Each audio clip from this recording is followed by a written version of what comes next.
রাজ্যে গণতন্ত্রের প্রসার আজ অতীত। এখন সবচেয়ে বড় প্রয়োজন হল গণতন্ত্র রক্ষা করা, আর সেই লক্ষ্যেই বামপন্থীদের আজকের লড়াইয়ের মূল ডাক, বাংলা বাঁচাও। এবারের নির্বাচনে দুর্গাপুর পশ্চিম বিধানসভা কেন্দ্রের লড়াইটা বেশ আকর্ষণীয়।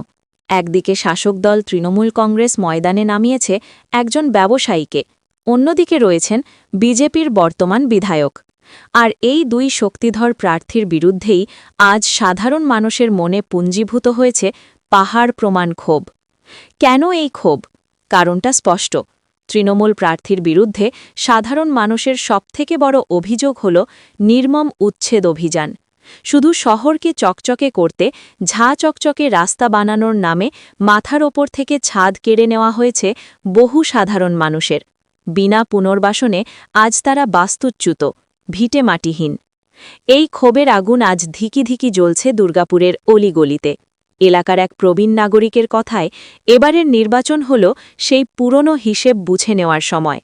আর এই হিসেব নিকেশের ময়দানে মানুষের হারানো অধিকার ফেরাতে বামেদের প্রার্থী হয়েছেন দুর্গাপুরেরই ঘরের ছেলে, তরুণ তুর্কি প্রভাস সাঁই।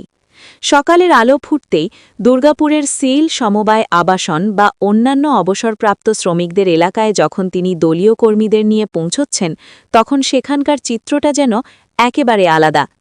প্রচারের এই কোলাহলের মাঝেও যেন বেজে উঠছে এক আগাম আগমনীর সুর। মানুষ যেন পরম মমতায় আপন করে নিচ্ছেন তাদের ঘরের ছেলেকে। ভোট প্রচার মানে শুধু স্লোগান নয়, ভোট প্রচার মানে মানুষের যন্ত্রণা ছুঁয়ে দেখা। কাজের সন্ধানে এই এলাকার বেকার যুবকেরা আজ পাড়ি দিচ্ছে ভিন রাজ্যে। গোটা এলাকা জুড়ে আজ শুধুই বয়স্ক মানুষদের ভিড়। এই নিঃসঙ্গ ও অসহায় বৃদ্ধবৃদ্ধাদের পাশে এক মানবিক ভাবনা নিয়ে দাঁড়িয়েছেন প্রভাস। ঘরে ঘরে আজ একটাই বার্তা, একটাই প্রার্থনা, বাংলায় ফিরে আসুক ঘরের ছেলেরা। প্রার্থীকে কাছে পেয়ে বুক ফাটা ক্ষোভ উগরে দিচ্ছেন এলাকার মানুষ। কেউ তুলে ধরছেন দীর্ঘদিনের আবাসন বা কোয়ার্টার রিনিউয়াল নিয়ে তৈরি হওয়া চূড়ান্ত বিভ্রান্তি ও অনিশ্চয়তার কথা। প্রভাস সাঁই শুধু তাদের সাথে দেখাই করছেন না, বরং যথেষ্ট সময় নিয়ে মানুষের এই অভাব অভিযোগের কথা শুনছেন। দুর্গাপুরে গণতন্ত্র প্রসারের কথা বলতে গিয়ে মানুষের সামনে প্রভাস জোরালো ভাষায় মনে করিয়ে দিচ্ছেন ২০১৭ সালের পৌরসভা নির্বাচনে যেভাবে ভোট লুট হয়েছিল, এবারের লড়াই সেই হারানো ভোটাধিকার ছিনিয়ে আনার লড়াই।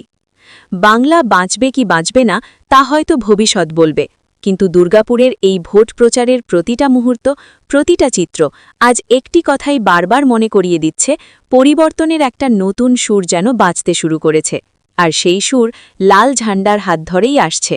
মানুষের এই আবেগ, এই ভালোবাসা আর ক্ষোভের প্রতিফলন যদি ইভিএমে পড়ে, তবে এবার হয়তো লাল হবে দুর্গাপুর পশ্চিম প্রভাস সাঁইয়ের হাত ধরে। আমাদের এই খবরটি যদি আপনাদের ভালো লেগে থাকে, তাহলে অবশ্যই লাইক, শেয়ার এবং কমেন্ট করে আপনাদের মতামত জানাবেন। আপনাদের একটি শেয়ার আমাদের আরও বেশি মানুষের কাছে পৌঁছতে সাহায্য করবে। ধন্যবাদ।